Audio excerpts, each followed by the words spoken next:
Welcome back to the 24th conference of the Forum Macroeconomics and Macroeconomic Policies on the Corona crisis, macroeconomic implications and policies for sustainable recovery. This is the session on green growth or degrowth, and I'm Eckhard Hein. I'm a member of the coordination committee of the FMM. Before we start, I would like to thank Jan Priebe for organizing this session. Jan has put a lot of effort in bring this conference alive, and so thank you very much for this, Jan. Jan will share the next session as far as I understand. The topic of this session could also have been a key panel in the conference we initially had in mind when the coordination committee of the FMM met in late January, early February this year, so before the pandemic, and after a long discussion, we agreed on having the next conference on macroeconomics of social ecological transition. So this panel we will having today could have fit in that conference we had in mind as well, but it also fits pretty well into the current conference because we are looking at the implications and policies for sustainable recovery. The questions at stake are, of course, the following, at least in my view, and I'm curious to see how the panelists approach that. So what does low growth or degrowth mean for the goods market equilibrium and the stability of this equilibrium? What does it mean for financial stability? And what does it mean for the labor market? What does it mean for employment? And furthermore, is such a thing like green growth possible or a good idea? We have three important and eminent speakers here today, and I will briefly introduce them before we start. So our first speaker will be Steffen Lange from the Institute for Ecological Economy Research here in Berlin. Steffen did his dissertation on the macroeconomics without growth, a dissertation which I haven't seen before. It has close to 600 pages and must have been a big challenge to his supervisors.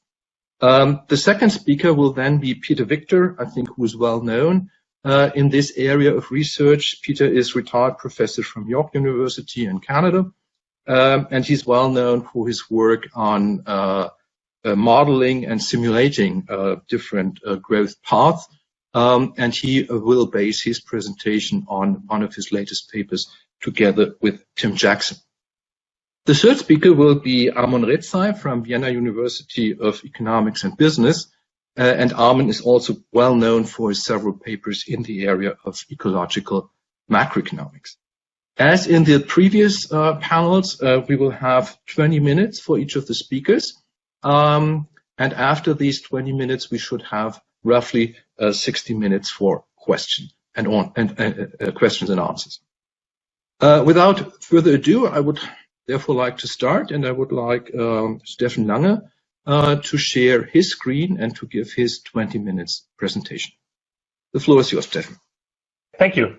All right, yes. Thank you, Eckhard, for this introduction and also for setting this up. Also, thanks to Jan Priebe. I'm glad that we have this discussion. Topic of my title is Macroeconomics of Degrowth.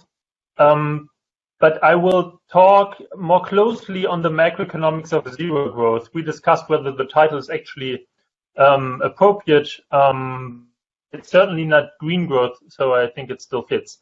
When you look at this, at the graph here, I mean, you can agree or disagree on whether this is the shape that we should follow. But the idea from a degrowth perspective is that in the last decades and centuries, we have been on a growth path, so on the left side on the graph.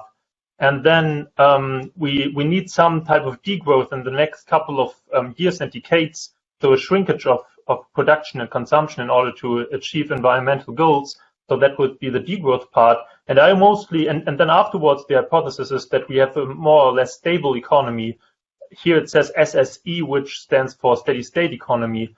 But I did my dissertation on zero growth, so on this steady economy. And this is more what I will talk about in this presentation.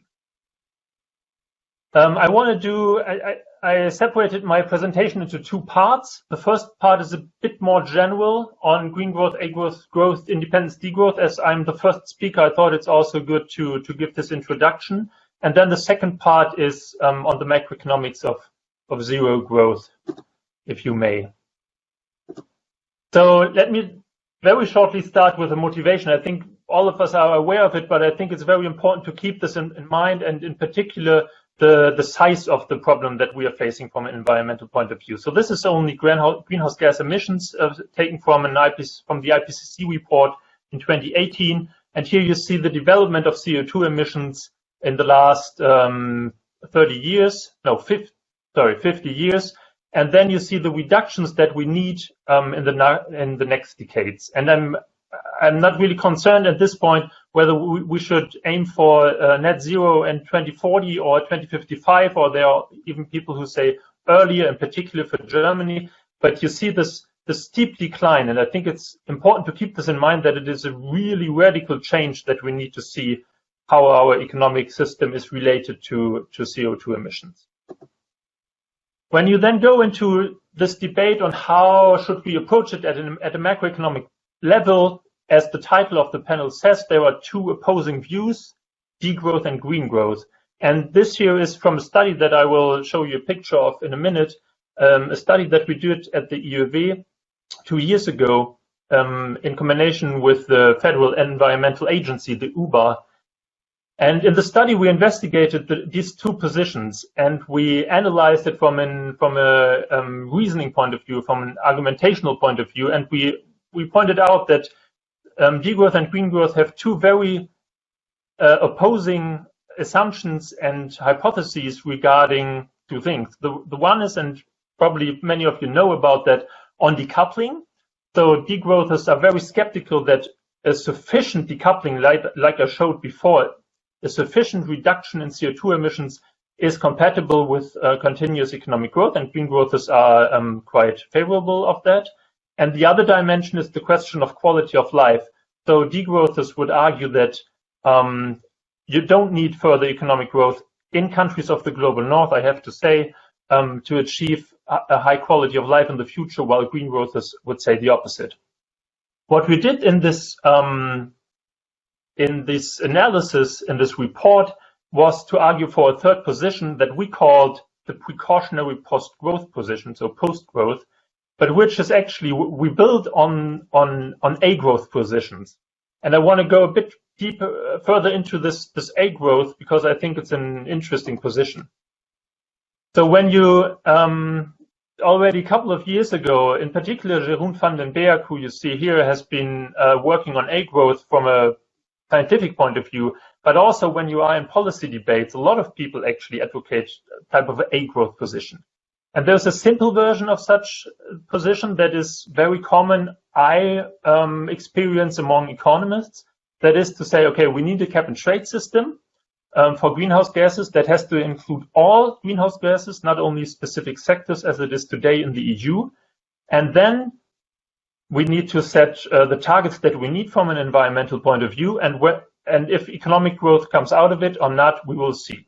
That's kind of not the question. The question is, we need these cap and trade, these strict cap and trade systems. The more complex version, I would say, which comes more from a sustainability science perspective, so from an interdisciplinary perspective, would be, okay, this is not how the world works. The economies, society, politics is more complicated. We need various policies to achieve environmental goals, but still, whether this leads to positive or negative growth, matter. So we build on work like the one from Jeroen van den Berg in this report that I already mentioned, of which you see a picture here. And in the title, it says A growth and sufficiency. And now it becomes a bit difficult, I think, or detailed, because the positions on A growth and degrowth, a lot of times I would say that reports or statements are not that clearly A growth or growth. It's often somewhere in between.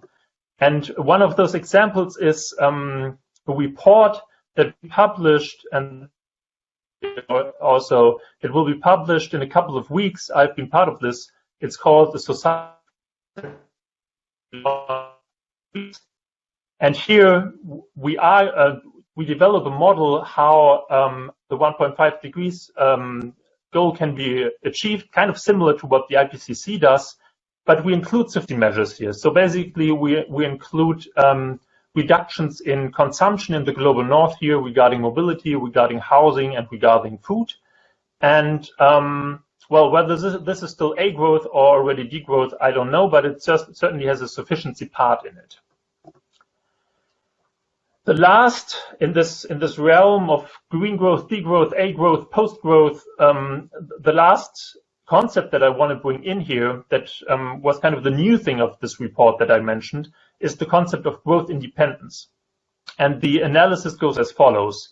The argument is that there are certain institutions in our society and in our economy that are growth dependent, and that therefore the strict environmental policies that I talked about, be it a cap and trade system or other policies, well, they might lead to economic shrinkage. And when policymakers fear that they might lead to economic shrinkage, they will not put them into place in the first place. So this makes growth dependent institutions an obstacle to environmental sustainability, and therefore the idea would be to make them growth independent, and we work on this in the report, and in particular on two aspects, of such growth dependent institutions. The one is employment and wage income, and I'm very much looking forward to the last presentation today on that issue, and the other one is social security systems, where we looked at the healthcare system and at the pension system. And basically, I cannot go into detail here, but basically our point is that yes, as they are organized at the moment, they are dependent on economic growth, but it's very much feasible to make them also deliver what therefore in a non-growing economy. All right, that was kind of on this introductory part, but I think very important to relate it to what is actually being discussed at the moment in the sustainability and transformation academics, also in policy circles and the Federal Environmental Agency or the environmental ministries. Those A growth, growth independent aspect or green growth, of course, as well, are being discussed. Now I want to transfer to zero growth, and this is what I did in my dissertation, a picture of which you see here. That is already 4 or 5 years ago, so I had to actually look at it again.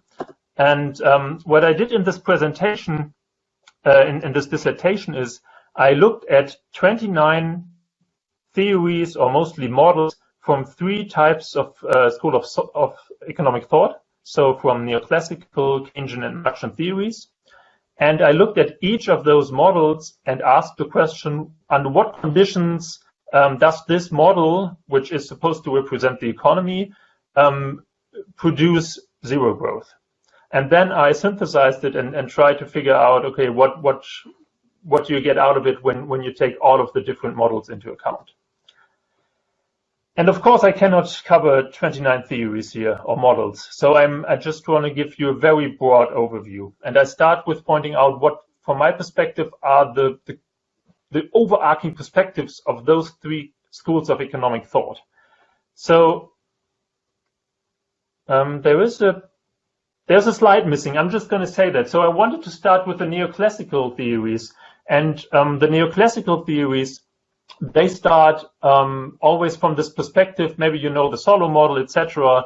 They start from the perspective that the level of production is determined by the amount of production factors being supplied, labor, capital most of the time, nowadays also energy or resources, and then of course the question of technology. So the combination of the sizes and productivities of the different production factors determines economic growth. The Keynesian theories take more of a circular argument, I would say, and say, okay, people have a certain amount of income that is very important for aggregate demand, also government spending. This aggregate demand influences investments, which bring about an increase in production capacity and also of technological change. This increase in production leads to then again more income, which leads to more aggregate demand and so on. So it's a circle that leads to economic growth. The Marxian theories, I do this very short here, but so please bear with me that it might be a bit broad-brushed. The Marxian theories take, again, a different perspective and put into the core of the argument that there is competition between firms on a market, be it, you see two examples here, many firms that would be very competitive or only few firms. So there's the discussion on oligopological or monopoly capitalism. And the key arguments are two here. One is that there are capitalists in these firms and they have an interest in increasing their profits and increasing the value of the firms. So they have an interest in expanding the firm. And the second argument is that the firms are competing with one another and therefore they are coerced. So they don't have a choice. They have to increase production in order to stay competitive. And if many firms try that at the same time, you also have high investments on a national level. So that was very shortly those three perspectives. And now I'm going to do as shortly a summary, or actually only parts of the results. And maybe I focus on what surprised me actually. So what was surprising to me and what I think might also trigger some debate here, at least I had some debate with Jan Prive beforehand already, is that at least when I looked at the models, the neoclassical as well as the Keynesian models don't really have a problem with zero growth. So, and the central role here is the role of technological change. So when you look at it from an environmental transformation point of view, zero growth economy will always have a different type of technological change that focuses on energy and resource productivity, and therefore because energy and resources become more expensive and labor becomes relatively less expensive, most probably labor productivity will not increase that much or even not increase at all. And if you take that assumption into account, these theories don't have a problem, I would argue, with zero growth. So there's no instability here, at least in the theories that I looked at. So there might be some theories missing, that's for sure. I want to give an example. It's an old example, but when you look at the business cycle theory by Kalecki, I was actually surprised because then the business cycle theory is, well, there are arguments for how you get into a boom, and then arguments how you get into a bust, and then arguments how you get into the recovery. But it is along a zero growth line. So, booms. So there is already the theory kind of how a business cycle might look like in a zero growth economy. Another example, I can only pick here. Another interesting example was Binswanger's theory, which is, we can argue about whether that's a Keynesian theory, but he's very famous for arguing that growth imperatives. There's a growth imperative in a capitalist economy, but when you then look at his model and at the assumptions, it's actually pretty much one assumption that is essential to generate this growth imperative, and that is that money is being accumulated in the banking sector.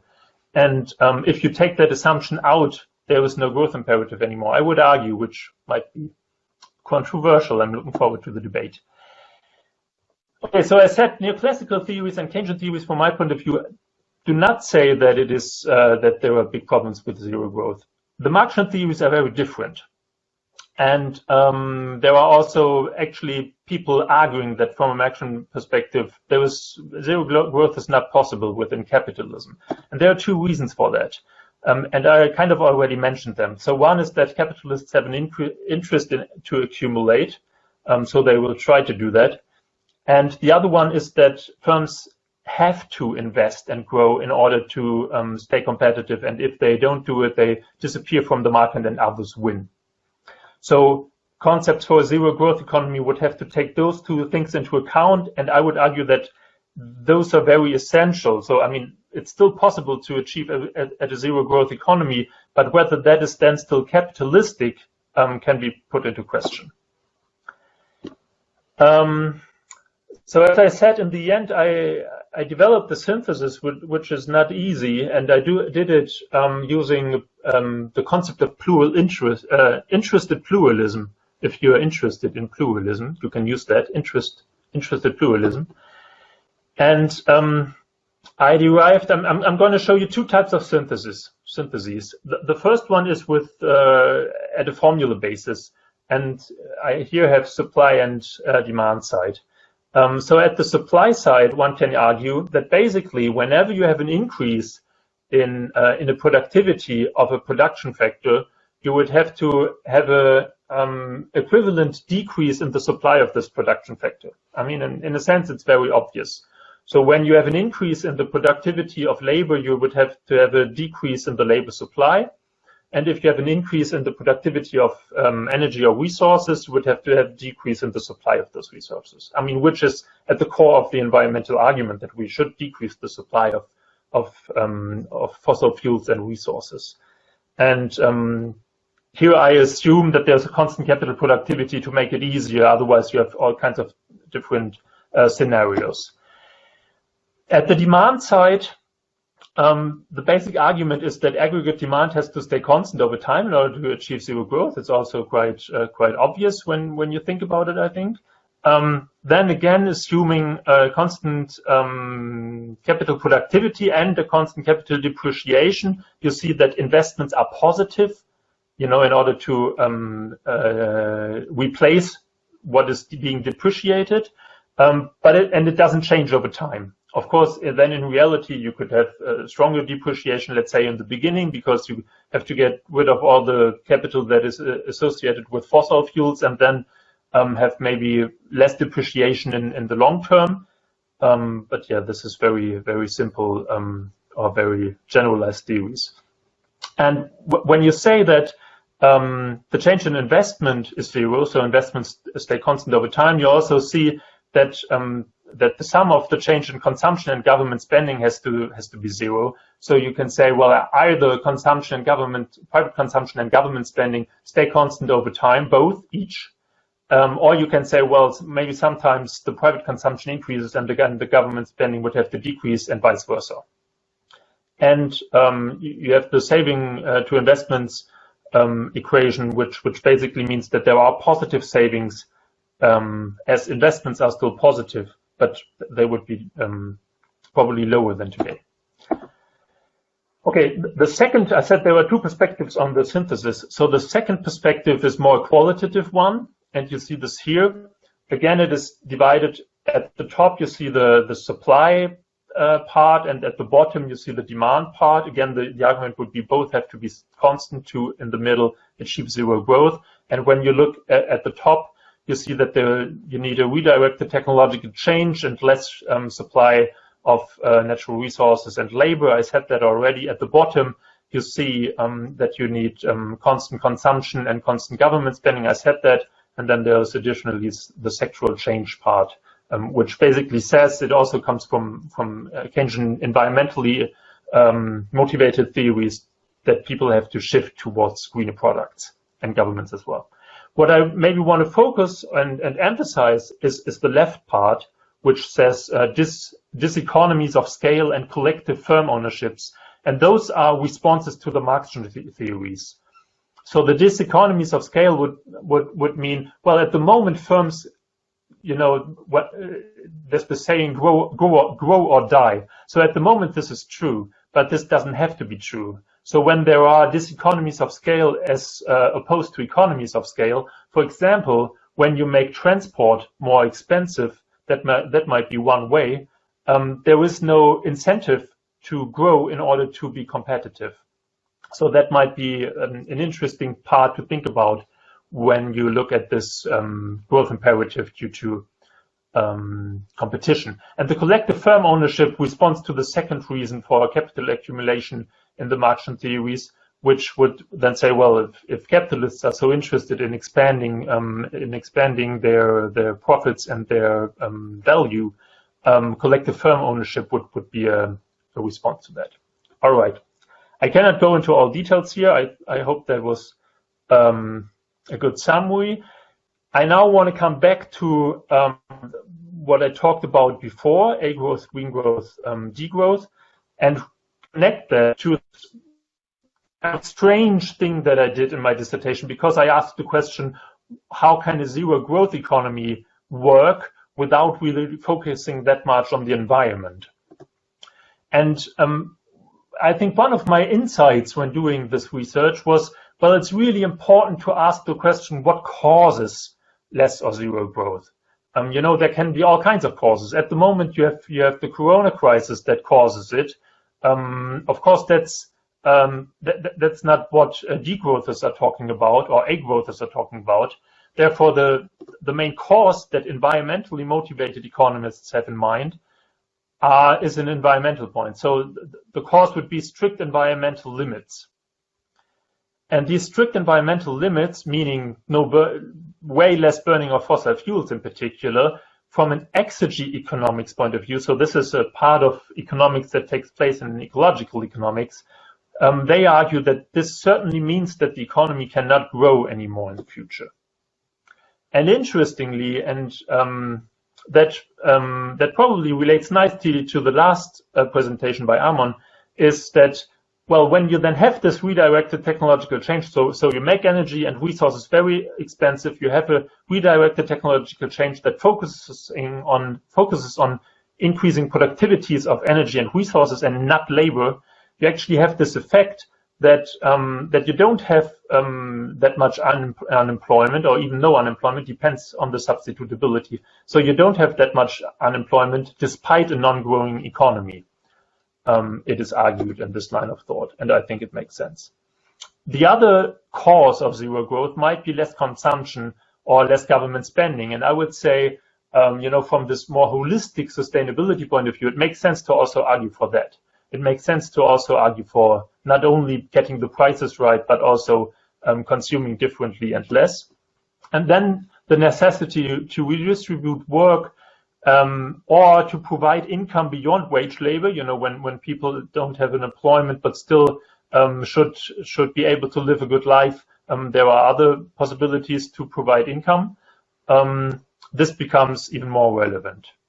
In both examples, it becomes clear, I think, that the question of distribution is very central, and that the question of, you know, distribution of income, I mean here in particular,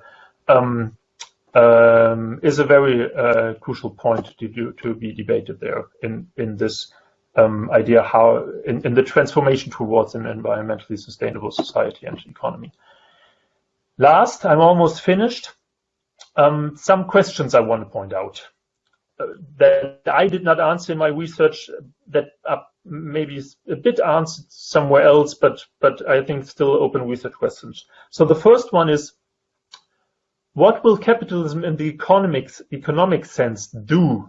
And I mean, with do is, you know, when politicians would actually try to introduce those policies, what would big capitalist actors do? And in particular in the financial system. And with do, I mean here not, you know, how could they actually react? And in particular, the financial system, I think, is not researched that well from a degrowth perspective. One more minute. Yes, perfect. The second question that is related, I think, and I think even more important, is what will the political economy of capitalism do? So we argued on this growth-dependent point that, you know, there are growth-dependent institutions that hinder strict environmental policies, but I think political economy, so basically economic actors trying to prevent environmental policies is even more important. The relation to gender questions I did not cover in my dissertation, but there are other people working on it. So I only talk about labor income, but what about reproductive work? And then always comes the argument, well, what about international competition? Germany cannot do it alone. I think that's true, but I also think that that is not a specific discussion to zero growth or degrowth. That is a discussion whenever you talk about environmental policies. Thank you. These are the three publications that I based my presentation on, and I'm very much looking forward to the next two presentations and the discussion. Yeah, thank you very much, Steffen, for this interesting presentation. I'm sure we will have a lot to discuss about that. But before that, we will have the two other presentations. And as in sessions before, I would encourage the audience and the participants to use the chat function to formulate your questions if you have. Our next speaker is Peter Victor. I've already introduced him. And yeah, the floor is yours. 20 minutes, please. Hello, everybody. Very funny not being able to see anyone, but no, you're there, and very glad that the organizers of this conference invited me to participate in this very interesting panel. Steffen's remarks were really very pertinent and a nice sort of lead into some of the things that I want to talk about. The title here begins, No Growth by Design, and Macroeconomic Environmental Model for Canada. I just want to say as clearly as I can that from an environmental point of view, we need to reduce the impact of humans on the biosphere. And that, to my mind, means three things: reducing material throughput, reducing the use of fossil fuel energy in particular, and reversing the transformation of land from natural uses to human uses. So it's a big agenda. What I have been interested in for some time is answering the question of whether an economy, anything like the kind that we have here in Canada or you have in Europe, could manage without growth. What would that look like? My first attempt to produce a model of such an economy back in 2007, 2008, got some attention, and I ended up teaming up with Tim Jackson, and we decided about a decade ago to join forces on trying to develop a better understanding of what we began to call ecological macroeconomics. Now, you're better off in Europe than we are here in Canada in terms of the extent to which you measure material and energy flows through your economy. But in Canada, we don't have such good data. So the approach I took when I started, and I've been taking since, is to look at managing without growth in GDP, on the understanding that if we use less materials and energy per unit of GDP, zero growth in GDP gives us the reduction in the material aspects of the economy that I think we need. And I do think when we talk about growth, post-growth, degrowth, we need to be very clear on what it is the noun is. What is it that's degrowing or not growing, and so on. So I hope I've made my approach clear to you. What I'm going to do in this presentation is to focus particularly on the model that Tim and I have built most recently to investigate alternative futures using Canada as the example. The model does have quite a lot of theory in it, but it's also empirically grounded, so we can tell a sort of an empirical story about what different future scenarios might look like. So let me begin to describe the model to you. Its purpose is to explore alternative possible futures encompassing economic, social, and environmental considerations.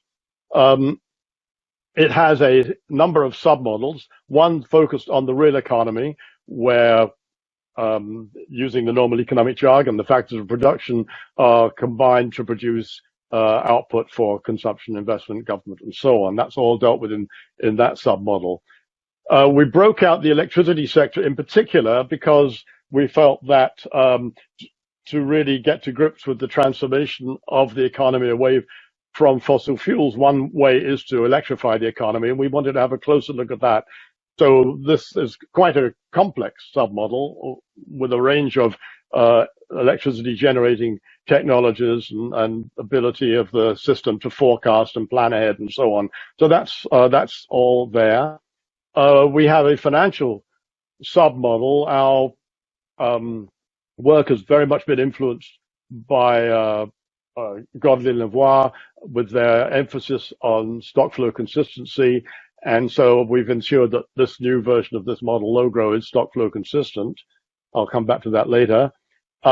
We also pulled out green investment. By green investment, we mean investment whose primary objective is to make some environmental improvement. We realize that conventional investment can also make things better for the environment, but its motivation is different. Here, this is investment specifically focused on reducing environmental impact.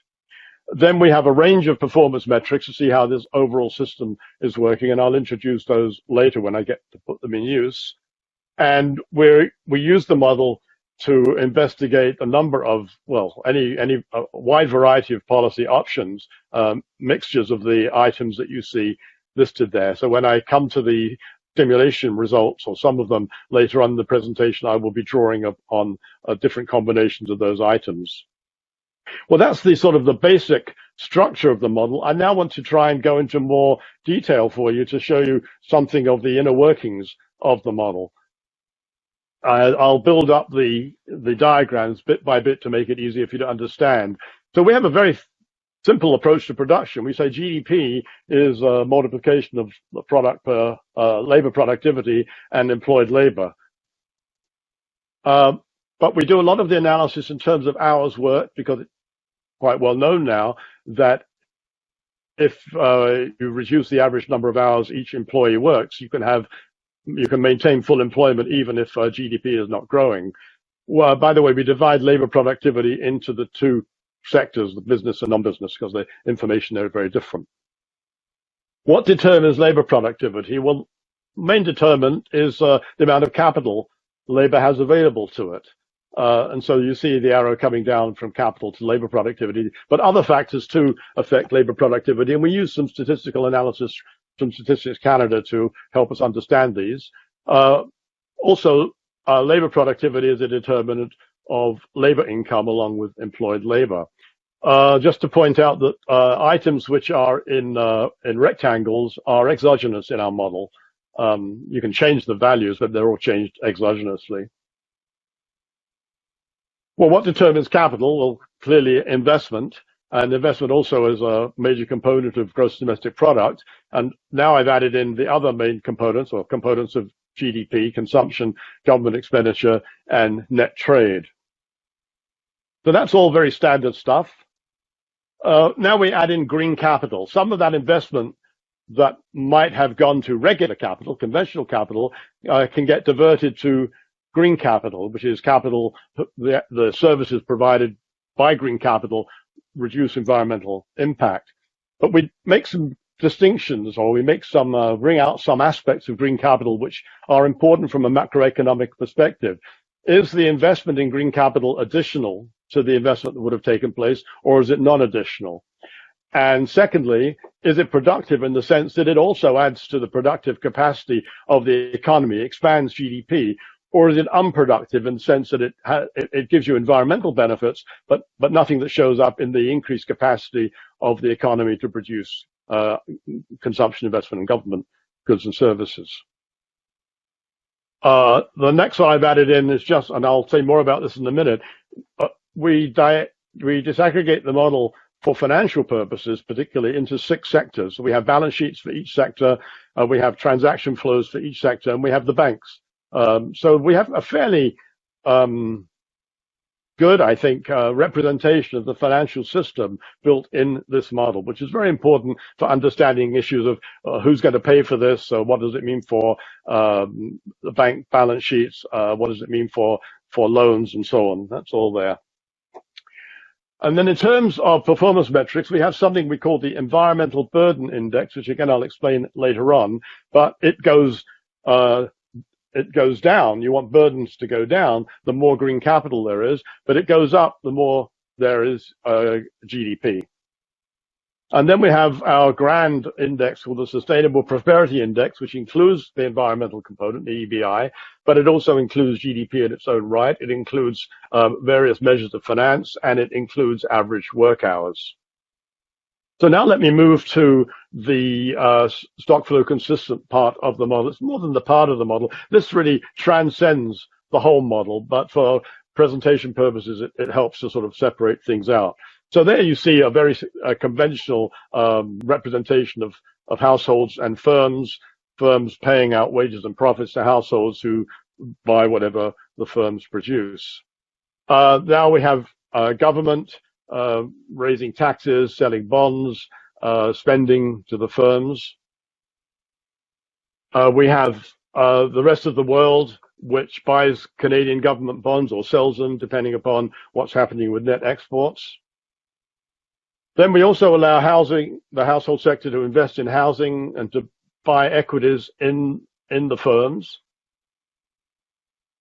Now we have the banks. So the banks either pay out interest or they receive interest from the households and firms, and they make their money on the interest rate differentials.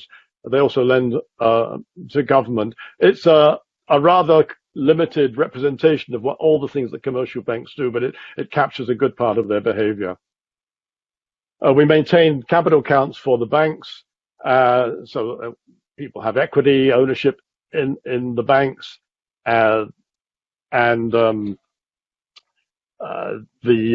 just bring in the last part. The central bank puts conditions on the extent to which banks have to have capital in relation to their balance sheet, and also the question of maintaining liquidity comes in. So we have all of these components in the model, and of course each of those 6 sectors I've highlighted there, there are behavioral assumptions associated with each of them, and the system works according to the behaviors of these components. And so if you change those behavioral assumptions, it will change the way the model functions. So on to the environmental burden index. We've divided it into 2 parts. One is greenhouse gases, just because they're so important, so topical, and the data's pretty good for the greenhouse gases. So we have greenhouse gases coming from electricity generation, shown over here. We have greenhouse gases from from road and rail transportation.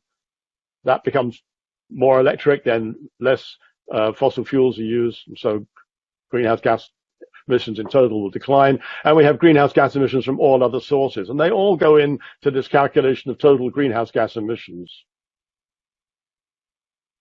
Then we have everything else that's environmental. This is really, I won't say it's a bit more than a placeholder. I think we get useful output from it, but there's so much more work that needs to be done on the environmental dimension of these, not just this macroeconomic model, but I say macroeconomic models generally. But here's the green investment I mentioned to you. It generates green capital. Green capital produces something we call green services based upon an assumed rate of return on green capital measured in undefined units, but green services. Those green services will reduce the environmental burden index. The GDP increases the index, but doesn't necessarily increase it on a 1-to-1 ratio, because we get efficiency gains automatically without any green investments. That's included too. So now we have 2 components. We have greenhouse gas emissions, and we have the environmental burden index excluding greenhouse gas emissions. We add those together, allowing for some co-benefits from the greenhouse gas emissions, and we get the total value of the environmental burden index. So I'm now going to describe to you 3 scenarios that we simulate, and then I will show you some results. The first is the base case, a continuation of current trends and relationships as they were before the pandemic. A carbon reduction scenario where we focus all our environmental work on carbon. We put a price on carbon emissions in the electricity sector. We have carbon abatement investments in the non-electricity sectors, and we electrify road and rail transport. So that's a carbon-focused alternative scenario. And then the third scenario includes the items in the carbon reduction scenario, but we push harder. We ensure we get net zero carbon emissions. Here you don't necessarily get that in the carbon reduction scenario, but if you undertake additional investment, you can, according to the model, get down there. We switch more from brown investment, conventional investment, to green investment to get a broader impact on the environmental burden index. We increase transfer payments to reduce income inequality and reduce poverty. We reduced work hours, and that gives us full employment or close to it, even with no growth. By the way, work hours are in part endogenous in the model anyway, so it's in addition to that. And we assume a lower rate of population growth as more consistent with a sustainable prosperity scenario. Now here's some examples of scenario results. The model produces loads of output. And so we have to pick the items of output that I think are of most interest to us in terms of judging how well the system is doing. So I'm just going to go through these one at a time. In all graphs, the black line is the base case, the red line is the carbon reduction scenario, and the green line is the sustainable prosperity scenario. The base case, and by the way, in the model, the growth rate is endogenous. It's not something we impose on the model. It comes out of the changes that are generated by the different scenarios, assumptions. So there you see growth. In fact, even in the base case, it's slowing down a little bit. In carbon reduction, our model shows an absolute reduction in GDP. That's a contested result. Other people find different results, but basically it comes about because forcing changes in infrastructure, in the electric power sector and road and rail, imposes additional costs. Those costs have to come from somewhere. Some of that comes from reduced investment. Reduced investment means reduced capital. Reduced capital means you get lower increases in labor productivity, and so you get lower increase in GDP growth. And then with the sustainable prosperity scenario, you see we end up with zero growth in GDP in the last part of the scenario. The unemployment rate, well, it's more volatile in the sustainable prosperity scenario, but in all three cases, it hangs around on average 6% over the 50-year period that we do the projections for.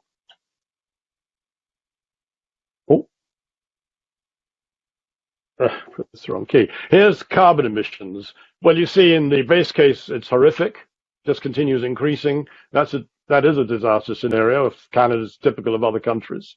The carbon reduction scenario is much improved, but it doesn't get us even to the 80% reduction that was the government's policy when we did this scenario. Now they've actually gone to a net zero by 2050, I believe. We chose net zero by 2040 for our sustainable prosperity scenario. Here's the Gini coefficient on pre-tax incomes. You see that there's no change for the first two scenarios. The reason being that there's nothing in the model really to affect distribution of incomes except the deliberate transfer by government, which we only introduce in the third scenario, the sustainable prosperity scenario, because we believe that sustainable prosperity requires reduction in inequality in our country. Here's annual hours worked. As just a reminder that annual hours worked are a function of the employment rate, so they are to some extent endogenous. But in the sustainable prosperity scenario, we actively reduce average hours worked along the path that you can see there. It's not a tremendously large reduction. We get down to levels that are already prevalent in some European countries, but it is a change from where we've been for the last little while. And we have a number of financial measures in the model. I'll just show you this one. This is the extent to which households are in debt in relation to their net worth. Now, this is an interesting result because it shows that under sustainable prosperity, household debt to assets is in fact lower than in the other two scenarios. The reason for that is because consumption is lower and they're borrowing less for consumption.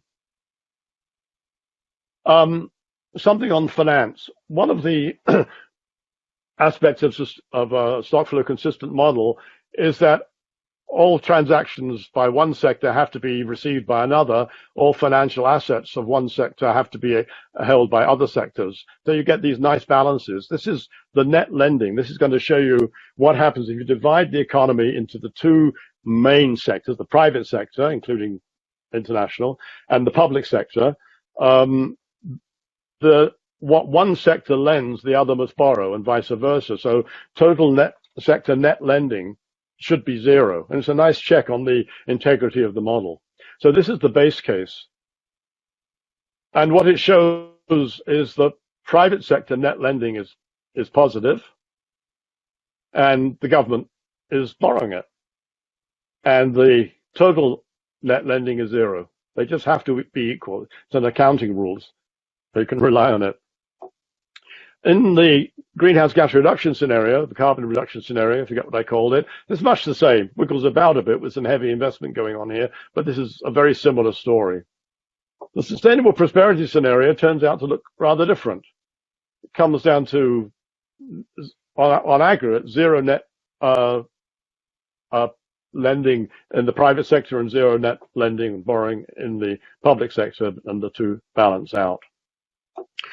So now I just want to bring this to a close, I think, by talking about how the overall system seems to be performing. We invented this Sustainable Prosperity Index.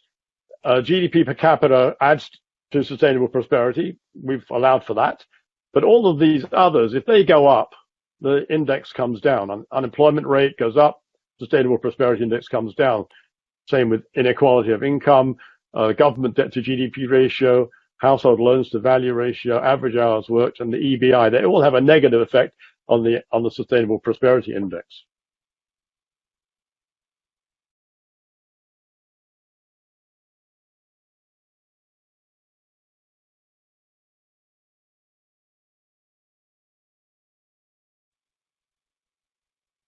So I'm going to show you now a graph of how this index performs under each of those three scenarios.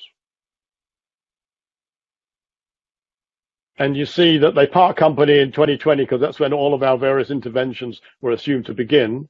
The base case is terrible, and that's primarily because the greenhouse gas emissions increase so rapidly. If you solve that problem to a large extent in the carbon reduction scenario, you still see a decline in the Sustainable Prosperity Index because of the way the other variables play in. In the Sustainable Prosperity Index, we get an increase in overall well-being as indicated by the model. Now, I want to say something about this index in relation to the model. When you see what's in it, you think, well, if there's really sustainable prosperity, there are some things that ought to be there which aren't. And that's absolutely true. But the one really important aspect of this index is that it comes from a model. There are, as I'm sure many of you know, many alternative measures of well-being or indices that people have proposed. And they're very useful and very interesting, but they're not generated by a model, so you don't really know what you have to do to change in the system that you're interested in to make the performance improve. So to the extent to which our index is certainly much more comprehensive than just a focus on GDP or even GDP with a lot of attention to carbon emissions, this shows you how we can hopefully improve well-being in the country for which the data was put together, and reduce impact on the biosphere and do all the good things, and we'll be better off for it. Now, that's a very quick run through a complicated story, so I'll just end up with there's the book that this is all described in great detail. This is the paper that Tim Jackson and I wrote, which describes the model in more detail than is in the book. And there's also a working paper which goes even further. But this paper is coming out November, online already, in Ecological Economics. And a shout out for the Center for Understanding Sustainable Prosperity that Tim directs, and I'm a co-investigator in. You can find an enormous amount of good stuff there. And then just finally, I've put the URL welcoming you to run the model and develop your own scenarios yourself. So with that, I will thank you for your attention and return to the moderator. Yeah, many thanks for this presentation. And we will move on to the third presentation of this session by Armon Rezai. And Armon is already ready, so Armon, the screen or the floor is yours. Thank you, Eckhard, and thank you to Peter and Steffen for their presentations. I will try to catch up some of the time because I already saw the chat was firing up while we were listening to the previous two presentations. And as I wrote in the chat already, I think I will be able to address some of these questions, some of these qualifications, and some of these doubts that have been already formulated in the chat. Unfortunately, I'm not able to control my slides directly because VU did not allow me to install this program. But I will make funny movements, and that will be the cue for Sebastian, who's so nice to do that for me, to skip to the next slide. So we already talked a little bit about economic growth, and we heard some theoretical insights from Steffen, and Peter showed us how a model can be simulated, but I think it would be also good, and what I'll try here now is to zoom back a bit and talk about what are these different forms of economic growth that we talk about. There is this green growth narrative, which is usually attributed to the kinds of economic growth that follow the neoclassical tradition that Steffen already talked about, where we mostly talk about technological change. How can we spur the human ingenuity to decarbonize the economy, to dematerialize the economy, to move to a circular economy in which what we produce as waste will be the next input for production, and we can decouple ourselves from the natural environment that we're situated in. And on the other side, so that's one in a way, and then there's zero, which is degrowth. And here, I think it would be good to spend a couple of minutes on defining degrowth, because degrowth is a bit hard to understand. And Peter and I already had some discussions about the word degrowth in and of itself is not very appealing. So as I put on my slide here, it really is not just a program for public policy in the way as green growth is, where we say we need to get prices right, we need to tax carbon, we need to incentivize innovation, but really it's more of a social movement. And that movement is informed by scholarly work, but it also, the scholarly work then influences the social movement.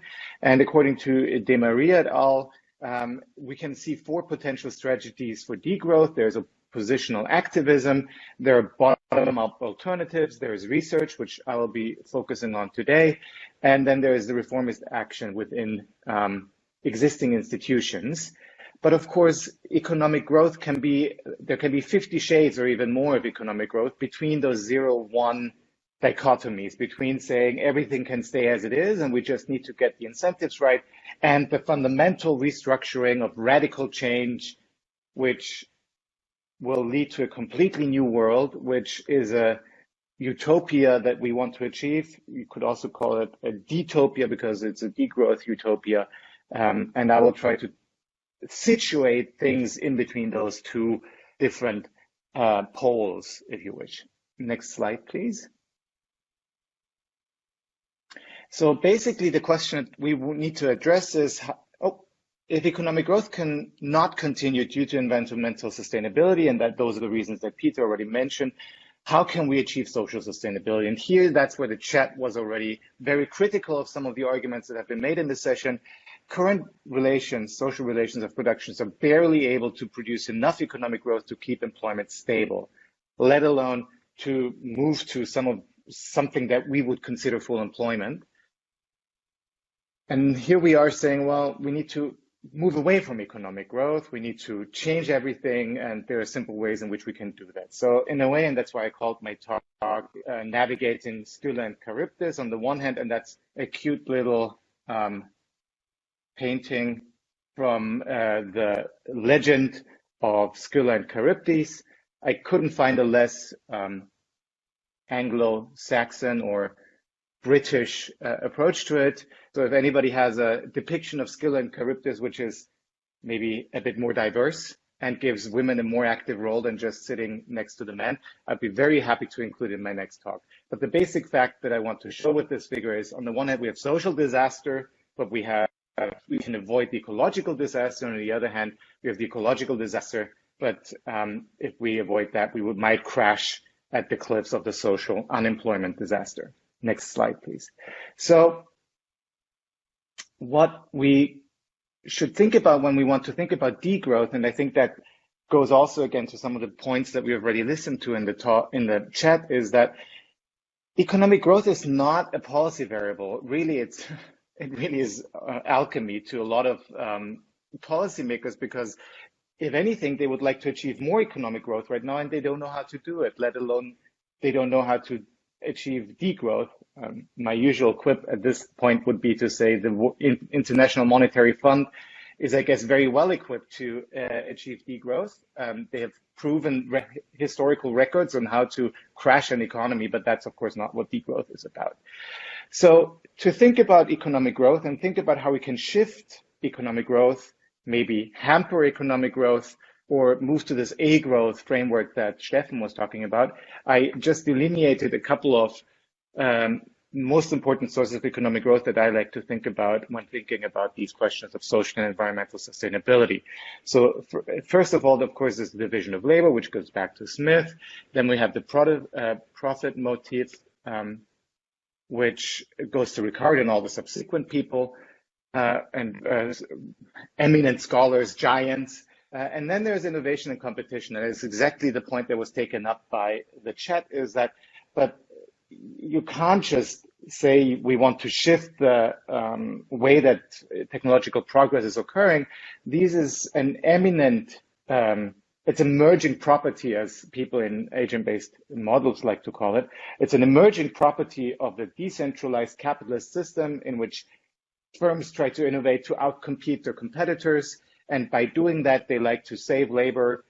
And so innovation and competition are very important sources of economic growth.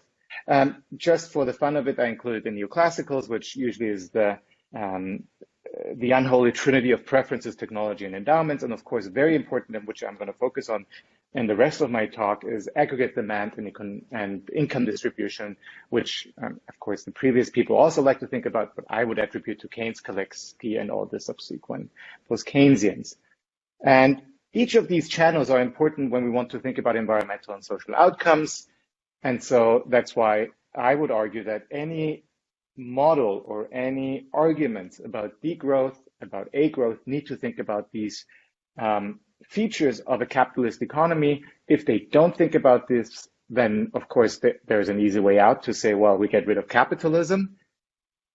It's a very strong argument to make. If you move away from capitalism, then I'm happy to talk about very different social relations of production. But if for the unlikely case we're not able to do that, then we need to keep track of these. Next slide, please. So briefly, that brings me to that point that I think is very important, and that's, I didn't mention that initially, that's those are some thoughts and findings of a joint research project with Stefan Ederer from the WIFO and Birte Strunk, who used to be at the Vienna University of Economics, but now moved to the new school. And so the point that I want to make is about this emergent property argument is that there's no lever for economic growth. If there was a lever, then I think a lot of policymakers would be a lot happier and could sleep very softly at night and not have to think about these problems. But of course, economic growth is not a policy lever. There are policy levers which lead to economic growth, like increasing income of low-income households, because we know that they have a large propensity to consume. That will increase consumption, and with consumption, that will increase aggregate activity and economic growth. But there's no actual lever. It's always very imperfect one. And so, just to compare again those these extremes that we also have in the title of today's session, I have two slides on the policies of green growth and the policies of degrowth. Now, the policies of green growth are very, very standard. Here I just copy-pasted from the Wikipedia entry on the Green New Deal that the European Union would like to implement. And if you read just through them, I'm not going to delineate or read them out loud.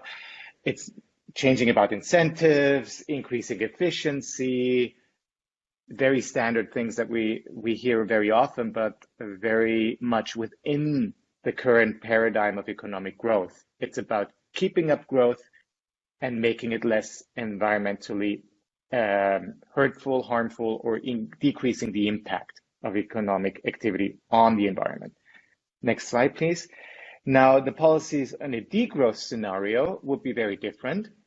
And there is a paper by Cosme et al., which shows us maybe you can scroll down a bit so we see the whole table, which collected some of these degrowth proposals that are out there in the literature. And here we only have the number that were mentioned 5 times or cited 5 times.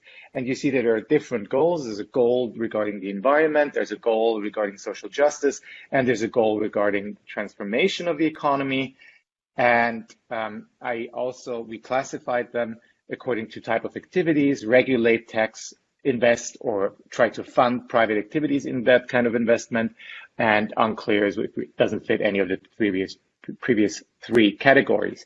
And if you read that again is, on the one hand, with the environment, it starts out with some of the arguments that we've already talked about in the previous slide, that the European Union is very happy to accept, but on the other hand, it goes much further. So reducing energy consumption and reducing material consumption is very consistent with the green growth paradigm. Taxing resource use, again, very consistent. Investing into renewable energy, creating incentives for local production and consumption, probably that would still fly. But on the other hand, there's also something like limiting and regulating advertising. That's already not as common in the green growth discourse, and the caps that are favored within a degrowth framework are always much more stringent than the ones that we see in a green growth paradigm. Social justice, oddly enough, it doesn't feature much in the European Green Deal proposals that are out so far. There's some mention on making it softening the cost of the transition to a renewable and sustainable economy. That mostly goes to certain sectors, workers in the coal industry, for instance. It goes with regard to certain regions. Again, coal will be an example here, the Ruhrpott, and more importantly, some of the Polish regions, which are still very much reliant on coal extraction. And so there's some of that in the Green Deal, which also would be part of a green growth discourse, where you say there are skills and there's human capital, and human capital needs to change. And if that can't change quickly enough regarding to the transitional needs, then you need to subsidize these people. We've seen some similar funds in the United States and in the European Union when it comes to trade, some sectors which are impacted by economic trade, with activities being outsourced. We would want to fund retraining purposes and provide transitional incomes to workers in these sectors. And that's just as a blueprint taken over for the green discourse. Now, if you read what's here for degrowth, it's very different. And so, for instance, shifting the cost from labor to capital, trying, that's not there, increase salary caps, promote work sharing, job sharing, redistributive taxation schemes, fair redistribution of resources. Again, those are very broader, more radical proposals than we see in the green growth discourse. And so when we talk about green growth and degrowth, I would hope to make clear to the audience of the FFM, which is probably not as well read and immersed in the literature on degrowth, that degrowth is a much more radical policy platform or activist platform. Next slide, please. Now for the last, so how many minutes do I have? Okay. Oh, Peter, you're my slide. No, here's a degrowth slide. I would like to see the next slide, please. Yes. So in this project with Steffen and Birte, we then like to use a post-Keynesian framework to think about these proposals, or some of the proposals, as they can be implemented in the macroeconomic growth framework. Of course, some of them cannot be implemented, but other ones can be. And I'm going to show at the very end some preliminary results that come out of this modeling exercise. Now, in order to think about degrowth and green growth, of course, you need to have a growth model, an economic growth model. And the model that we adopt here is the one by Taylor, Rezai and Foley, so a paper that I did together with Lance Taylor and Duncan Foley, which basically has this coherent structure that you see on the right-hand side of the slide. We basically try to integrate the post-Keynesian theories of economic growth with theories about technological change and energy use, and also keep track of working time and employment. The important element here for the post-Keynesians in the room is that it becomes important to think about not only labor productivity, but also about energy productivity, because energy productivity will be the one factor, together with the way that energy is generated, that determines greenhouse gas emissions in the economy. So usually what we like to think is that capitalist economies like to get rid of labor as an input, so labor productivity tends to increase over time, and that is achieved by increasing energy requirements. So we basically, if you want to think about it that way, substitute labor input for energy input. And the way that energy has been generated historically has been by using fossil fuels, so coal, mostly. And so on the one hand, we can get rid of energy, fossil fuel-based energy inputs. And on the other hand, we can try to stop that endogenous process of increasing labor productivity at the requirement of increasing energy inputs. So on the other hand, we could say that we want to lower labor productivity and increase energy productivity. Now, if that's feasible, that's the other question, but that's a way to think about it in a standard growth model. Next slide, please. Now, the important thing in order to think about Scylla and Charybdis, again, I already talked about Scylla, I guess, if you want to use it that, if we want to denote social, environmental sustainability as Scylla, then we need to think about Charybdis on the other side, which is social sustainability. And since in this current capitalist mode of production, most of the sources of income, so the most important source of income for most households is employment or wage income. We need to keep track of the labor market. And here we basically zoom into that little box that you saw before with employment, and the box below it, which was on working time, and try to add a richness to it and make it, add a bit of structure, which is still very crude, but would allow us to think about what labor market policies could do in a bigger framework in which we can keep track of employment, labor productivity, economic growth, and carbon emissions. And to do that, we use a simple model of wage price spirals, which have been studied extensively and in various variations in neoclassical and non-neoclassical post-Keynesian models. And the idea is, on the one hand, we use Goodwin's formulation that there's a target wage share that workers elect to achieve. And if you are given how this current state of the economy is, it allows you to achieve it more quickly or not. So if you're in the current situation, as we, for instance, saw in Austria, with a lot of unemployment, there's a lot of restraint when it comes to increases in nominal wages because unemployment is already high. Of course, wages can also be influenced by inflation. So if inflation is high, the increases in nominal wages will be high. And if labor productivity increases are high, there should be some form of pass-through to the laborers or workers.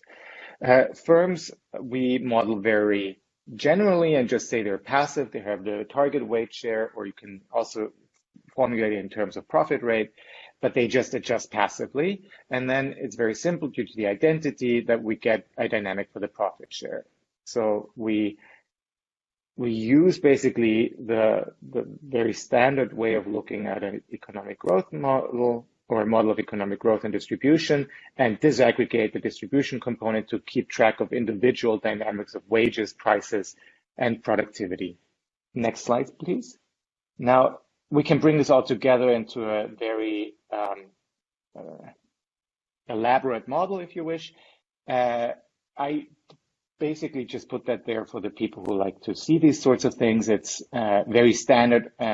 And I think if people want to get into it, I would recommend reading the paper with Taylor in 2018 and a paper with Steffen that's a working paper right now, in which we did discuss the labor market component in a bit more detail. But basically what you can do then is couple these things together and think about policies that would influence the trajectory of the economy. Next slide, please.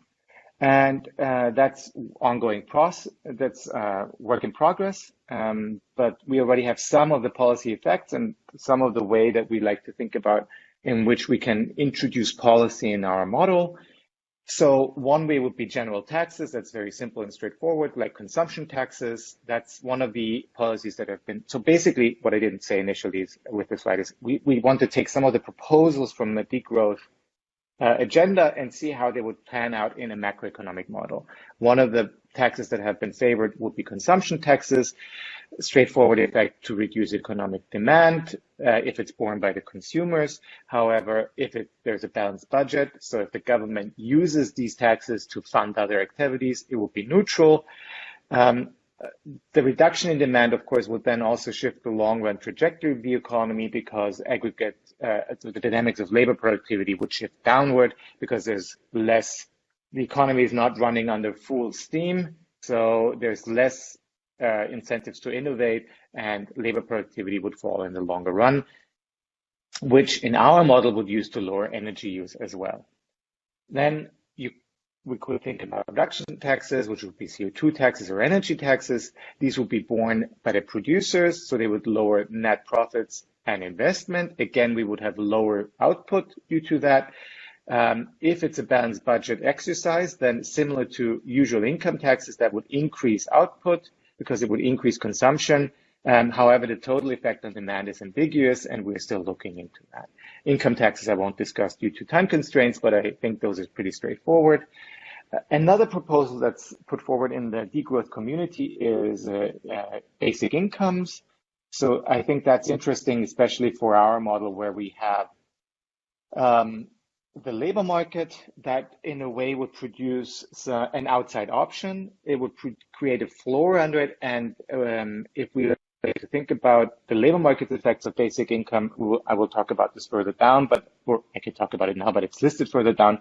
That's very interesting, and our model is rich enough to capture that, because on the one hand, it can increase the target wage share. If that's the case, then the wage share will increase, productivity will increase, emissions will increase, but in the long run, this would lead to a reduction in the employment rate due to the way that we specify it. That's partially an effect. That's partially an artifact of how we model the labor market. Another way to think about UBI is that it decreases working time. Again, that's a very prominent proposal within the degrowth community. If we decrease the working time, that decreases employment temporarily and the wage rate. But again, due to this built-in long-run stability of the wage rate, we wouldn't see long-run effects in the economy. And since I'm out of time, I just want to now go to the point that's in the middle of the slide, the environmental efficiency. I think that's very interesting because our model allows to look at that within a post-Keynesian framework. In effect, what the policy would do is exactly shift that division between increases in labor productivity and increases in energy productivity by creating a wedge. By taxing energy becomes more costly, and thereby, if we like to think about induced innovation or technological change, then that would favor less energy intensive production processes. That would lead to a fall in greenhouse gas emissions, but there would be a macroeconomic rebound effect with higher capital stock and output, but lower emissions in the long run. So that was my presentation. Thank you very much for your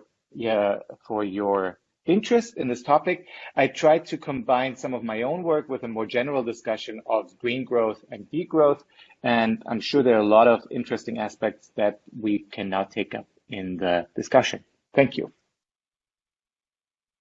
Yeah, thank you very much, Armon. And we still have 40 minutes or so for the discussion. And there is already a lot of questions in the chat, and therefore I think I will try to collect 2 or 3 of them and then have a first round of responses by our 3 presenters. So the first quite basic but very important question, I think, is by Gennaro. I think it's Gennaro Sezza, who asked who writes that a technical point, an improvement in quality of what is produced with no increase in quantities internal accounting implies a higher real GDP. So what do we exactly mean by zero growth? So that's a question, I think, to all three of you. Then a second question by Steve Vasari, which was initially, I think, it's also for all three of you, who says some Keynesian concerns about zero growth. First, insufficient investment to absorb saving that would be forthcoming at full employment. Second, technical change with zero aggregate demand implies secular increase in unemployment. And third, frustration of individual desire to experience higher standards of living, which he argues is not really Keynesian, but likely to be important. So if you could address this, maybe we take a third one. Or maybe this is enough. So this is already 4 questions, if you like. So we start with these 4. And maybe we start with Steffen Lange and take you then in the order of presentations. Yes, thanks for the questions. I've had a look at them already, so I'm looking forward to the debate. It's 4 questions. I mean, I tried to keep it short. So the quality question, I would agree, yes, and there's a long debate on this. You know, the debate, okay, we need qualitative growth, so we just improve the kind of products. We still keep the amount of energy or resources we use constant or even decrease them.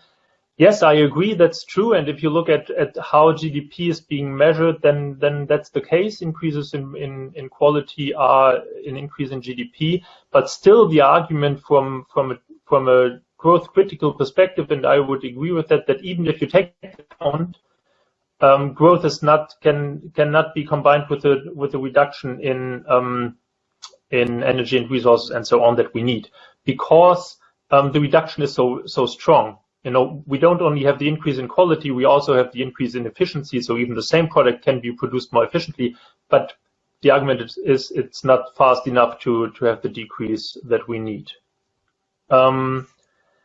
Okay. Maybe the other 3, the first one I cannot really answer in the end. My argument, my perspective on the relationship between investment and savings is that primarily investments generate savings. That's my Keynesian take. And the argument, if people then save too much, what happens to that? Maybe I give that to Peter Victor or somebody who is more acquainted with the financial system. I want to focus on the second one, technological change and labor productivity, and that also, I think it's a very important one. And it also came up in Aaron's presentation, and in Armon's presentation, sorry. And he, the point here is, from an ecological economics perspective, very important. The argument is as follows: when you increase the price of energy, of CO2, and thereby also of energy, to the extent that we need from an environmental point of view, or in other words, when you cap it at the point that we need it, the energy will become so expensive that it influences production very strongly. And the argument is that it will also decrease labor productivity, because the rise in labor productivity that we have seen in the last 250 years or so has been based on increasing use of energy, or to be more precise, and now it gets a bit technical, useful work. So the type of the energy, the work that we really get out of the energy. But still, when you cap it at the points that we need, this useful work is so limited that we will have a decrease. Probably, I make this very strong now, a decrease in labor productivity. So an increase in the amount of labor that we need per unit of production.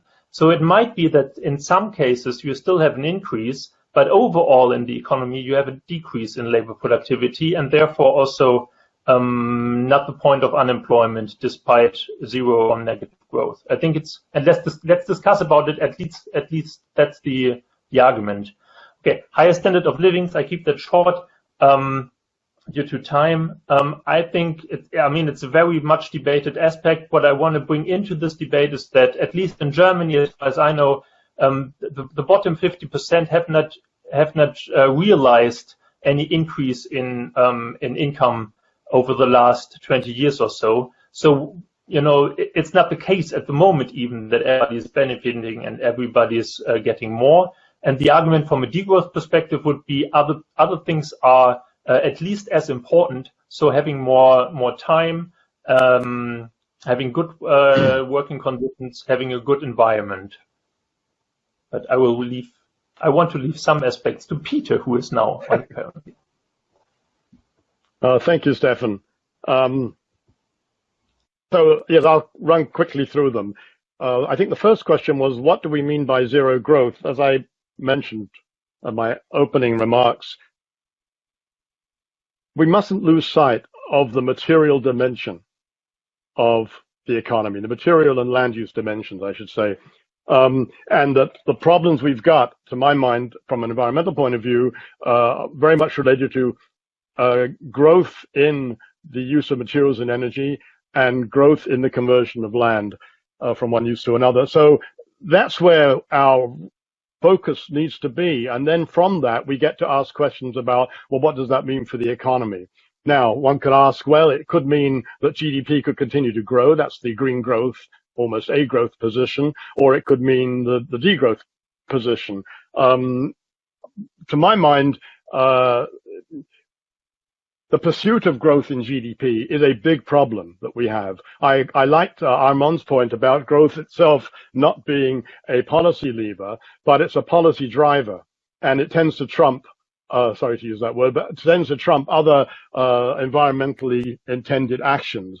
And so that's one of the reasons why I think we have to continue to show that, in fact, we could live quite well without growth in GDP. That's the sort of roundabout answer. One other aspect of that answer I want to give, though, is very often policy focuses on flows. So for a long, long time, climate change issues was we've got to reduce the flow of greenhouse gases into the environment.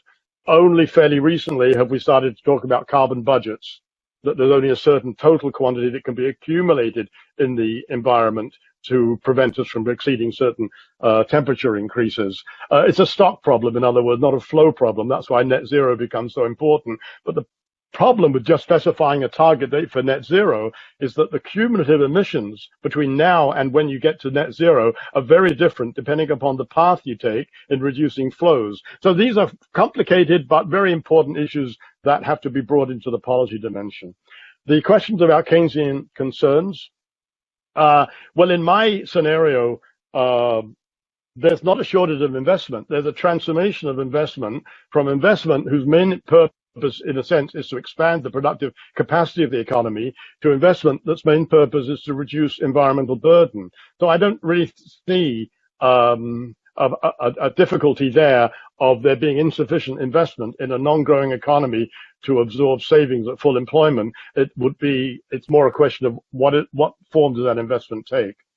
The technical change and unemployment issue just brings to my mind technical change can take itself in so many different directions. In a non-growing economy, which is more sensitive and more protective of the environment and also taking care of other social dimensions, technology will look very different from the way it looks now and is unfolding now, given the direction we're going. So it's not a question of tech change or no tech change. It's a question of what kind of technological change will suit us best and how do we achieve that. I don't have an easy answer to it. Some of it can be price driven, but I think some of it's got to be regulatory driven as well. On the question of a lower standard of living, well, it's an absolutely vital question, but I don't think people realize that if even the more reasonable, let me put it that way, or the less extreme environmental scenarios come to pass, even if average temperature only increases by 2 degrees, 2.5 degrees, which I think is quite optimistic, the implications for people's standard of living, broadly defined, are absolutely horrendous. And so trying to continue more or less along the path we're on, and I would say, frankly, making green growth a priority as well, not quite so serious, but still serious, is a formula for a massive reduction in standards of living, and that we have to really think about moving off in a different direction.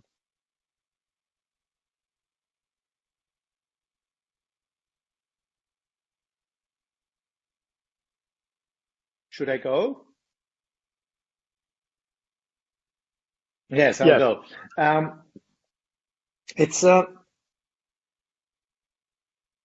I have my answer all laid out, but now I think it would be good if I respond to what Steffen and Peter said as well. So I think the points that Steve raised really go to the heart of what I think that's some of the tension that I've been experiencing internally also by thinking about climate change, ecological economics, and thinking about my training as an economist.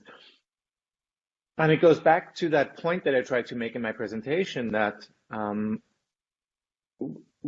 we accept the capitalist mode of production or not?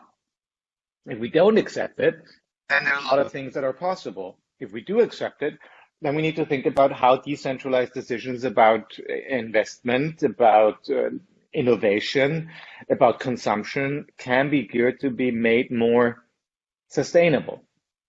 And especially, how can we make sure that the people living in, I mean, really what I talked about was more developed countries, not even talking about less or developed countries, but even, let's say, countries of the OECD, how can they make a livelihood? How can they make an income which we not only think is enough to scrape by, but maybe also pays for an occasional holiday somewhere? And that's already a very difficult question. And I think a lot of social movements have been trying to address that question for the last, forever, really. In the 60s, one could say there was the last big outburst into trying to make the economy more socially sustainable. And now we're adding on top of that environmental sustainability. And as Peter pointed out, that's not just greenhouse gas emissions, but that's a lot more. That's land use change, that's biodiversity, that's resource use, all of these things. And green growth in the way that I talked about it was really only about climate change. So it's difficult. And there's a lot of things that one can think about and basically on a blackboard where you can draw out steady state conditions and how these steady state conditions could be satisfied. But of course, the proof of the pudding is in the eating. And the question is, how can we use the social relations of production that we're facing currently and make them sustainable still? So that's something I don't have an answer in, but I hope it clarified maybe some of the discourse that we were having at the panel in relation to the questions that were asked.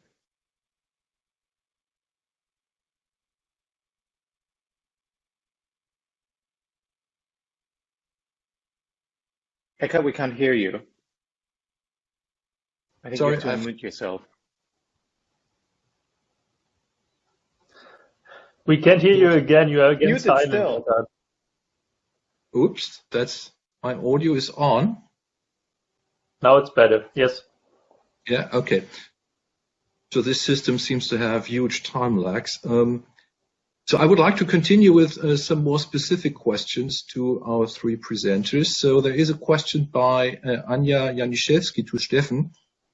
Did you distinguish between growth drivers and growth dependence in your work? So I think the explanation is rising unemployment in a zero growth economy being an example of growth dependence, and capital accumulation leading to more growth being a growth driver. Do you have a quick answer to this? Yes, I have a quick answer, I think. So, I mean, depending on which work of mine you refer to in my dissertation, you could say I only talked about growth drivers, although I don't call it that. And in this report that I mentioned, we talk about both, and we use those two terms as well. And yes, that's the differentiation, and exactly employment and social security that I mentioned we would argue are institutions, and there are many different drivers, and now you can discuss which the real drivers of economic growth are, but that would be a longer answer. Okay. Then I have a question by Colin McCullough to Peter Victor regarding the SFC model. So he writes, I feel that the financial market submodel is crucial for today's financialized economy. when you model the banks, do they create money supply in the conventional way?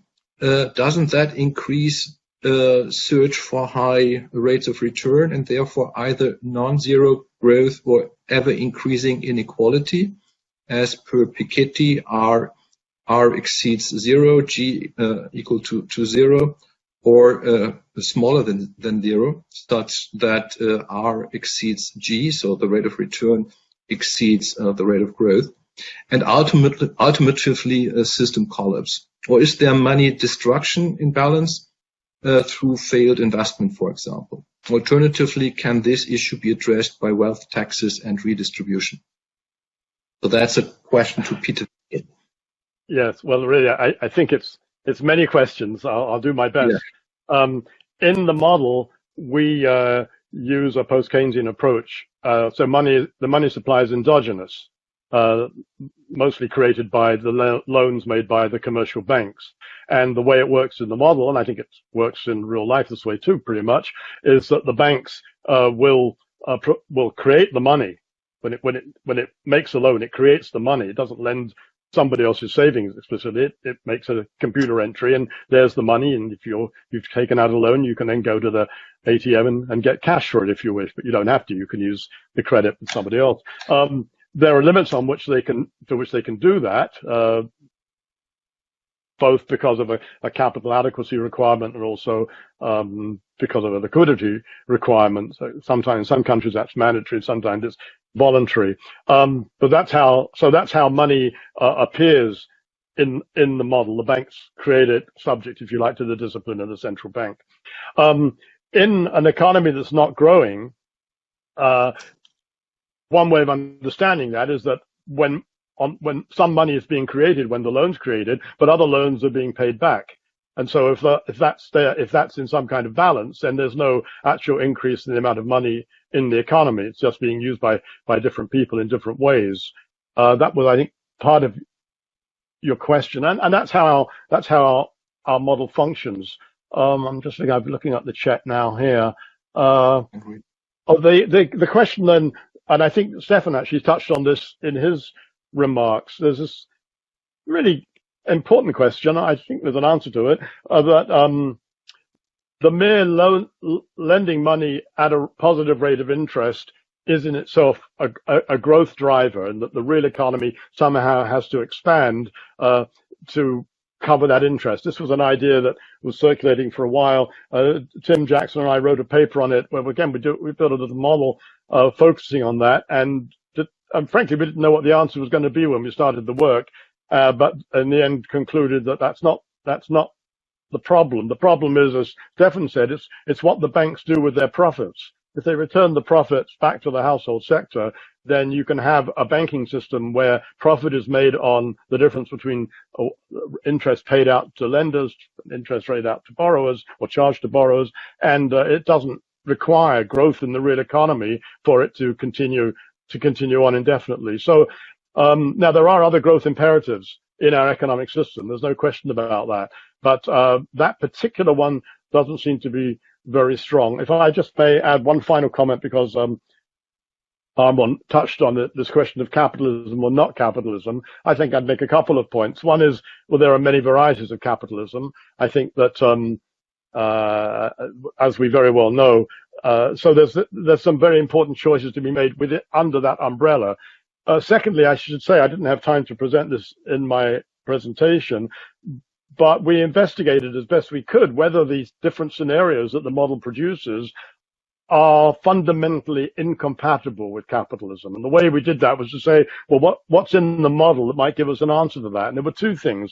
One is the share of national income going to capital. What happens to that in the non-growing, the sustainable prosperity scenario? And what happens to the rate of return to capital? Does it go to zero? That would be an interesting finding. Well, we found that this share of national income going to capital stayed pretty much the same in all three scenarios. The rate of return to capital is lower in the sustainable prosperity scenario. And the reason for that is because in that scenario, a substantial proportion of the investment they would otherwise have done to expand capacity is now going into green investment, which doesn't yield a financial return. So but it doesn't go to zero. The rate of return doesn't go to zero. It just drops by about, well, a percentage point. That doesn't mean much, from about 5 to 4%, something like that. And so neither the implications for the share of income going to capital or the rate of return to capital means that you couldn't have a form of capitalism under those conditions. Now, I don't think owners of capital would like to see the rate of return decline, and there will be a lot of tension over that. But it's not that capitalism itself is fundamentally incompatible with sustainable prosperity.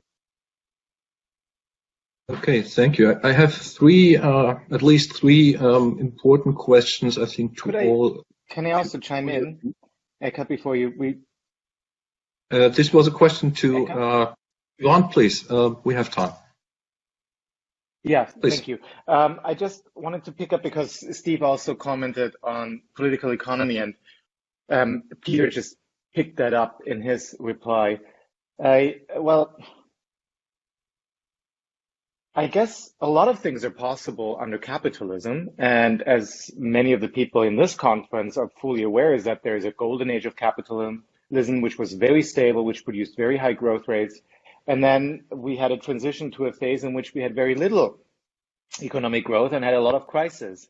So yes, there are a lot of different varieties of capitalism, but I think one of the fundamental features of why capitalism has been so successful is because it can generate economic growth.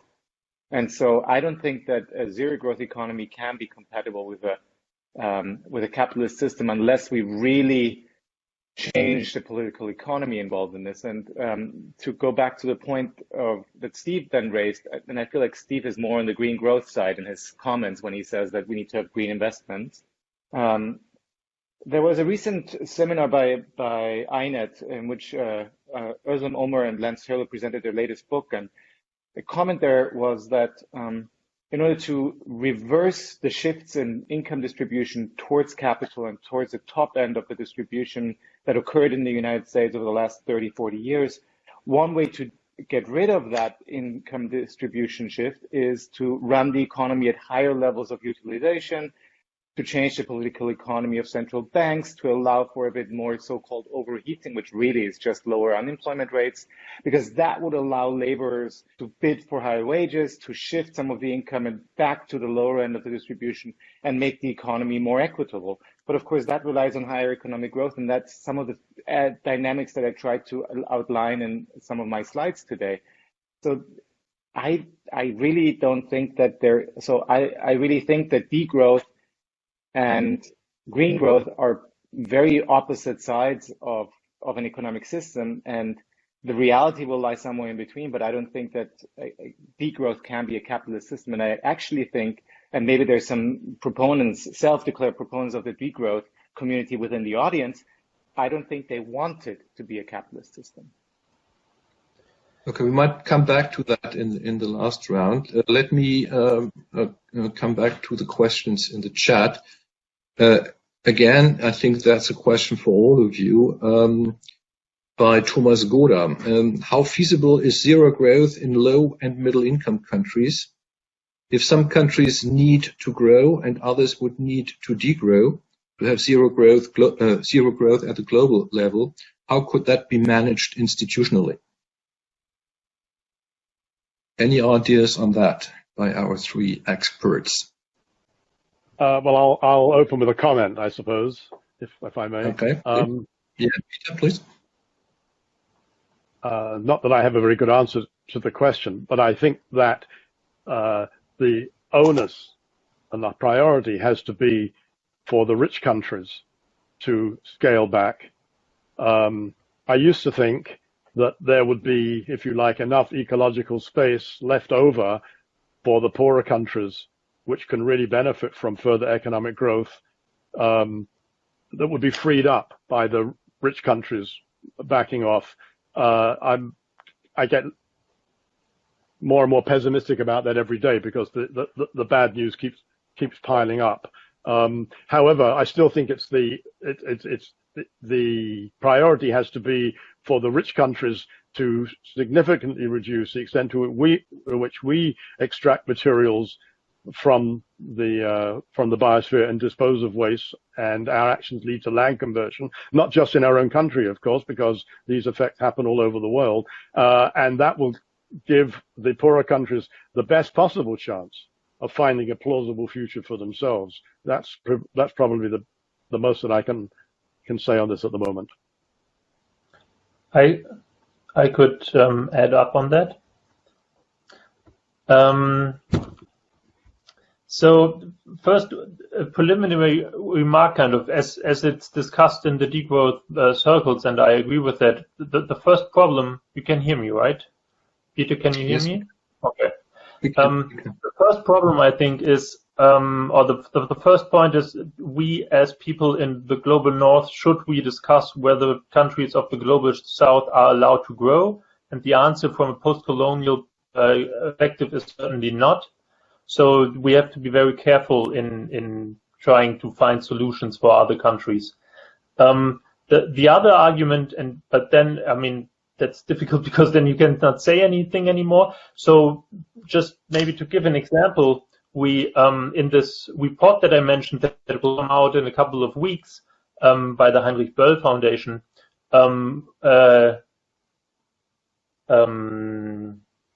we have a scenario where we have degrowth in the global north, but green growth in the global south, and that is still compatible with 1.5 degrees. So there might be some hope in there as well.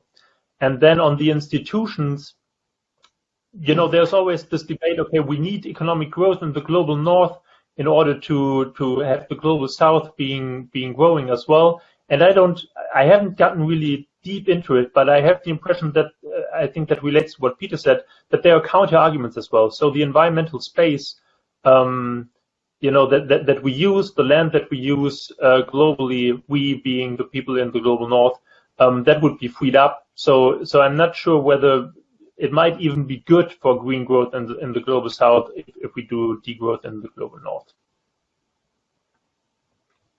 Okay. Anybody else? That?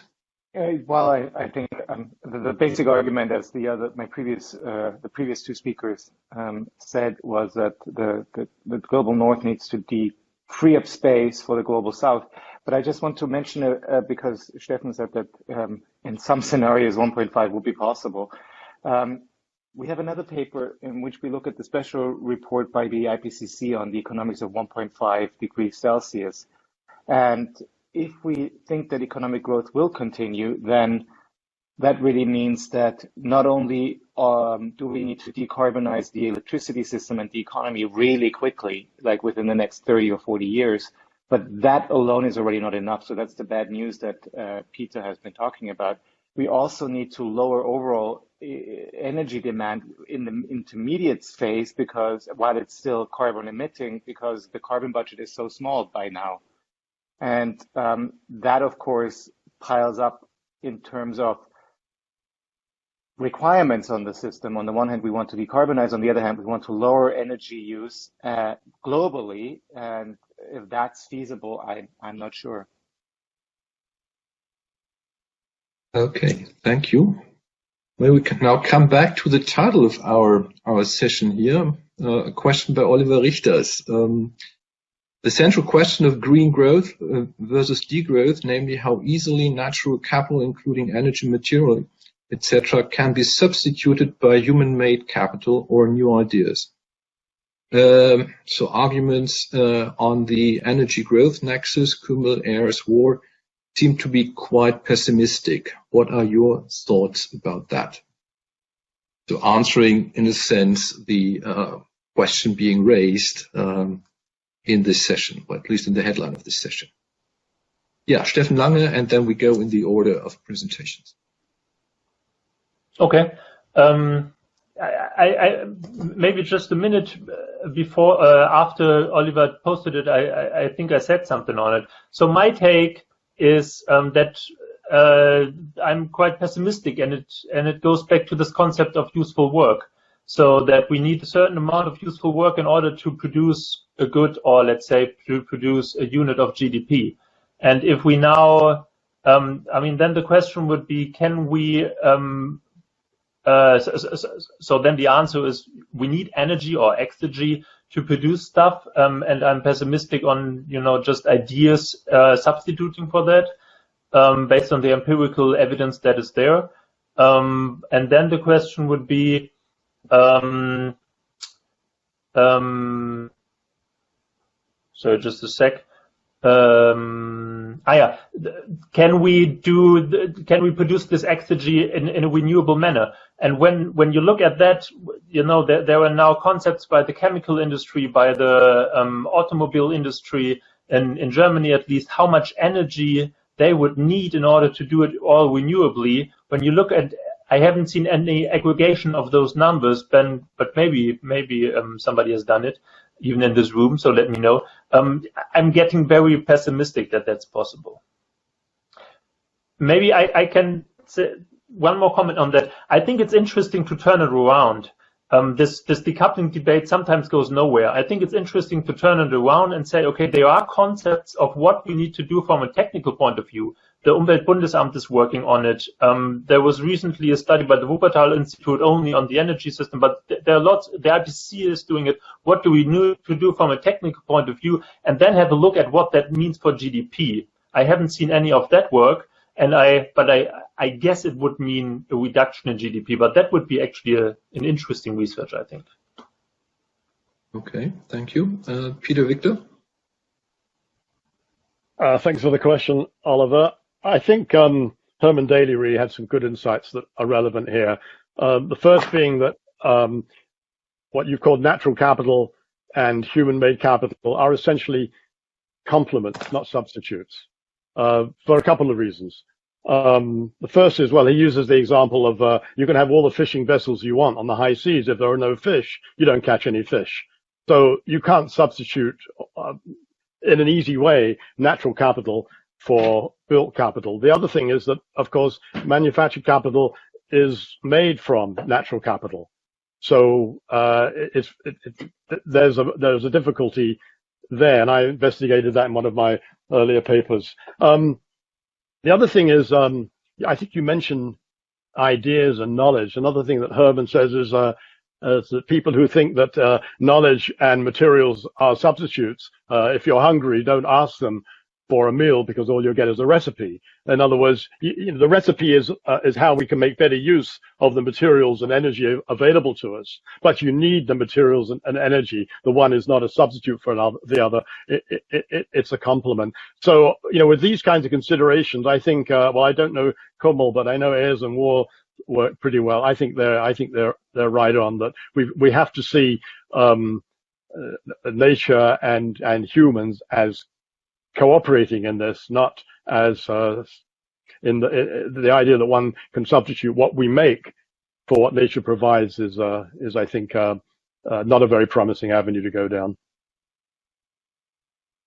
Okay, Armon?